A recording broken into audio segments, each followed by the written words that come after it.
क्या आपने कभी रात के आसमान को देखा है और उन टिमटिमाते हुए तारों के बारे में सोचा है? ये तारे जलती हुई गैस के विशाल गोले हैं जो ब्रह्मांड को रोशन करते हैं। लेकिन ये तारे कहां से आते हैं और समय के साथ इनका क्या होता है? आइए, तारों के जन्म से लेकर उनके नाटकीय अंत तक की आकर्षक जीवन यात्रा का पता लगाने के लिए एक ब्रह्मांडीय यात्रा पर चलते हैं। यह यात्रा हमें अंतरिक्ष और समय के विशाल विस्तार से गुजारेगी और ब्रह्मांड को नियंत्रित करने वाली अविश्वसनीय प्रक्रियाओं को प्रकट करेगी। हम तारकीय नर्सरियों में उतरेंगे जहां तारे पैदा होते हैं और उस परमाणु संलयन को देखेंगे जो उनकी चमक को शक्ति देता है। हम एक तारे के जीवन के विभिन्न चरणों का भी पता लगाएंगे, उसके स्थिर मुख्य अनुक्रम चरण से लेकर एक सफेद बौने न्यूट्रॉन स्टार या ब्लैक होल में उसके अंतिम परिवर्तन तक। ब्रह्मांड के विशाल पैमाने और आश्चर्य से चकित होने के लिए तैयार हो जाइए, क्योंकि हम सितारों के रहस्यों को उजागर करते हैं। हमारी यात्रा आकाश गंगाओं में फैले गैस और धूल के विशाल ठंडे बादलों से शुरू होती है, जिन्हें नेबुला कहते हैं। ये नेबुला, जिन्हें अक्सर स्टार नर्सरी कहा जाता है, सितारों का जन्म स्थान है। हाइड्रोजन और हीलियम के एक विशाल बादल की कल्पना करो, साथ ही अन्य तत्वों के निशान खरबों मील तक फैले हुए हैं। इन बादलों के भीतर गुरुत्वाकर्षण एक महत्वपूर्ण भूमिका निभाता है। समय के साथ गुरुत्वाकर्षण गैस और धूल के कणों को एक दूसरे की ओर खींचता है। जैसे ही ये कण आपस में जुड़ते हैं, बादल सिकुड़ने लगता है और गर्म होने लगता है। इस प्रक्रिया में लाखों साल लग सकते हैं, लेकिन यह एक तारे के जन्म के लिए मंच तैयार करता है। जैसे जैसे बादल और सिकुड़ता है, यह छोटे सघन गुच्छों में बंट जाता है। ये गुच्छे अपने ही गुरुत्वाकर्षण के तहत सिकुड़ते रहते हैं और अधिक गर्म और सघन होते जाते हैं। आखिरकार एक झुंड के केंद्र में तापमान और दबाव इतना तेज हो जाता है कि एक उल्लेखनीय परिवर्तन होता है, एक तारे का जन्म। गैस और धूल के ढहते हुए बादल का केंद्र वह जगह है जहां जादू होता है। जैसे जैसे गुरुत्वाकर्षण सामग्री को अंदर की ओर खींचता है, परमाणु संलयन नामक एक प्रक्रिया प्रज्वलित होती है। यह इंजन तारे को शक्ति देता है। तारा चमकने लगता है, आसपास के नेबुला को रोशन करता है। मुख्य अनुक्रम वह चरण है जहां एक तारा अपने जीवन का अधिकांश समय व्यतीत करता है, आमतौर पर अरबों वर्ष। इस चरण के दौरान तारा हाइड्रोस्टेटिक संतुलन की स्थिति में होता है, जहां इसके मूल में परमाणु संलयन से बाहरी दबाव पूरी तरह से अपने गुरुत्वाकर्षण के आवक खिंचाव को संतुलित करता है। इसे गुरुत्वाण और परमाणु संलयन के बीच एक ब्रह्मांडीय रस्साकशी की तरह समझें। यह संतुलन वह है जो एक तारे को इतने लंबे समय तक लगातार चमकने देता है। हमारा अपना सूर्य एक मुख्य अनुक्रम तारा है और यह लगभग 4.6 अरब वर्षों से चमक रहा है। इसके अगले 5 अरब वर्षों तक अपने मूल में हाइड्रोजन को हीलियम में मिलाना जारी रखने की उम्मीद है। इस समय के दौरान सूर्य पृथ्वी पर जीवन के लिए आवश्यक प्रकाश और गर्मी प्रदान करता रहेगा। भाग 5, तारकीय भिन्नता, द्रव्यमान का प्रश्न। सभी तारे एक जैसे नहीं बनते हैं। जन्म के समय एक तारे का द्रव्यमान उसके जीवन काल, चमक और अंतिम निधन को प्रभावित करता है। तारे कई प्रकार के द्रव्यमान में आते हैं। छोटे तारे, जिन्हें लाल बौने के रूप में जाना जाता है, ब्रह्मांड में सबसे आम प्रकार के तारे हैं। सबसे विशाल तारे, जिन्हें नीले विशालकाय और महादानव के रूप में जाना जाता है, अविश्वसनीय रूप से गर्म और चमकदार होते हैं। एक तारे का जीवन चक्र उसके द्रव्यमान से जटिल रूप से जुड़ा होता है। भाग 6, लाल विशाल चरण, तारकीय विस्तार। जैसे जैसे हमारे सूर्य जैसा तारा बूढ़ा होता जाता है, यह धीरे धीरे अपने मूल में हाइड्रोजन ईंधन को समाप्त कर देता है। हाइड्रोजन की यह कमी कोर को सिकोड़ने और गर्म करने का कारण बनती है, जबकि तारे की बाहरी परतें बाहर की ओर फैलती हैं। तारा आकार में बड़ा हो जाता है, एक लाल विशालकाय बन जाता है। इस चरण के दौरान तारे की बाहरी परतें ठंडी हो जाती हैं और लाल रंग की हो जाती हैं, इसलिए इसका नाम लाल विशालकाय पड़ा। लाल दानव अपने मुख्य अनुक्रम समकक्षों की तुलना में बहुत बड़े और ठंडे होते हैं और वे हजारों गुना अधिक चमकदार हो सकते हैं। हमारा सूर्य अंततः लगभग 5 अरब वर्षों में एक लाल विशालकाय बन जाएगा, जो बुध और शुक्र की कक्षाओं को निगलने के लिए विस्तारित होगा।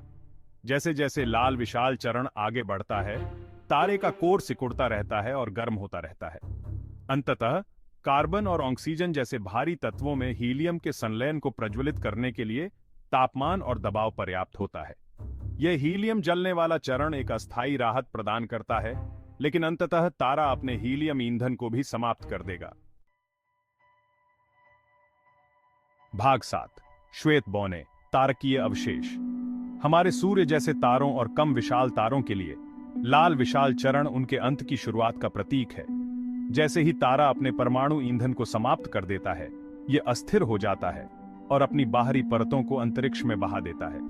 यह निष्कासित सामग्री गैस और धूल के एक सुंदर फैलते हुए खोल का निर्माण करती है, जिसे ग्रहीय नीहारिका के रूप में जाना जाता है। इस ग्रहीय नीहारिका के केंद्र में तारे का खुला कोर होता है, जो एक छोटी सघन वस्तु होती है जिसे श्वेत बौना कहा जाता है। श्वेत बौने अविश्वसनीय रूप से गर्म होते हैं, लेकिन वे अब परमाणु संलयन के माध्यम से ऊर्जा उत्पन्न नहीं कर रहे हैं।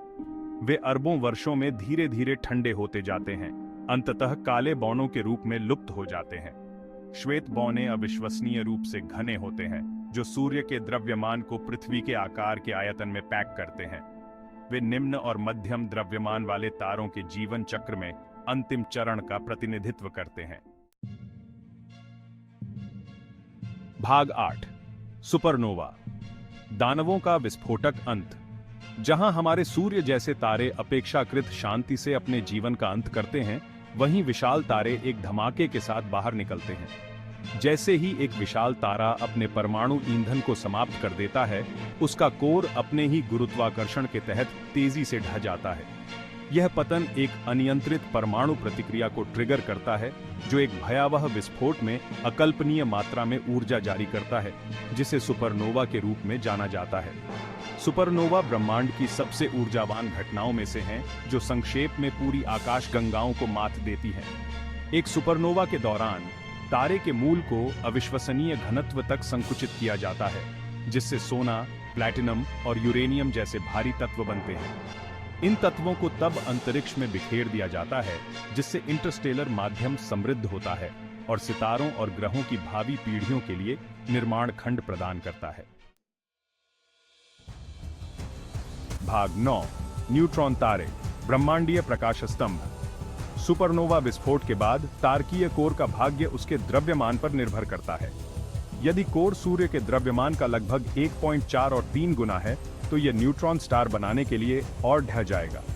न्यूट्रॉन तारे अविश्वसनीय रूप से घनी वस्तुएं हैं, जो सूर्य से अधिक द्रव्यमान को केवल 12 मील के गोले में पैक करती हैं। वे लगभग पूरी तरह से न्यूट्रॉन से बने हैं, बिना किसी विद्युत आवेश के उप परमाणु कण। न्यूट्रॉन तारे अपने चरम गुणों के लिए जाने जाते हैं, जिसमें उनके शक्तिशाली चुंबकीय क्षेत्र और तीव्र घूर्णन दर शामिल हैं। कुछ न्यूट्रॉन तारे अपने चुंबकीय ध्रुवों से विकिरण के बीम का उत्सर्जन करते हैं। जैसे ही ये बीम हमारी दृष्टि रेखा में आते हैं, हम उन्हें पल्सर के रूप में देखते हैं, रेडियो तरंगों के तेजी से चमकते स्रोत। भाग 10। Black hole, the ultimate एबिस। यदि एक विशाल तारे का कोर सूर्य के द्रव्यमान का लगभग 3 गुना से अधिक है, तो इसके गुरुत्वाकर्षण के पतन को रोका नहीं जा सकता है, यहां तक कि न्यूट्रॉन के अत्यधिक दबाव से भी नहीं। कोर अनिश्चित काल तक ढहता रहता है, जिससे एक ब्लैक होल बनता है, जो स्पेस टाइम का एक ऐसा क्षेत्र है जहां गुरुत्वाकर्षण इतना मजबूत होता है कि कुछ भी नहीं, यहां तक कि प्रकाश भी नहीं बच सकता। ब्लैक होल ब्रह्मांड की सबसे रहस्यमय और पेचीदा वस्तुओं में से हैं। उनका तीव्र गुरुत्वाकर्षण स्पेस टाइम के ताने बाने को विकृत कर देता है, उनके केंद्र में एक विलक्षणता पैदा करता है, जो अनंत घनत्व का एक बिंदु है। ब्लैक होल दूरबीनों के लिए अदृश्य हैं, लेकिन उनकी उपस्थिति का अनुमान आसपास के पदार्थ पर उनके गुरुत्वाकर्षण प्रभावों से लगाया जा सकता है। भाग 11। हमारा ब्रह्मांडीय संबंध। जैसे ही हम सितारों के जीवन चक्र के माध्यम से अपनी यात्रा समाप्त करते हैं, इन खगोलीय पिंडों से हमारे अपने संबंध को प्रतिबिंबित करना महत्वपूर्ण है। हमारे शरीर, पृथ्वी और हमारे आसपास की हर चीज को बनाने वाले तत्व अरबों साल पहले मरने वाले और मरने वाले सितारों के मूल में बने थे। हम सचमुच स्टार स्टफ से बने हैं। तारे हमें प्रकाश, गर्मी और वे तत्व प्रदान करते हैं जो जीवन को संभव बनाते हैं। वे ब्रह्मांडीय इंजन हैं जो आकाश गंगाओं के विकास को चलाते हैं और ब्रह्मांड को भारी तत्वों से समृद्ध करते हैं। सितारों के जीवन चक्र को समझकर हम ब्रह्मांड में अपने स्थान और सभी चीजों की अंतर संबंध से गहरी प्रशंसा प्राप्त करते हैं। तो अगली बार जब आप रात के आकाश की ओर देखें, तो याद रखें कि प्रकाश के वे टिमटिमाते बिंदु न केवल दूर के सूर्य हैं, बल्कि सितारों की पिछली पीढ़ियों के अवशेष भी हैं और उनकी विरासत हम सभी के भीतर रहती है।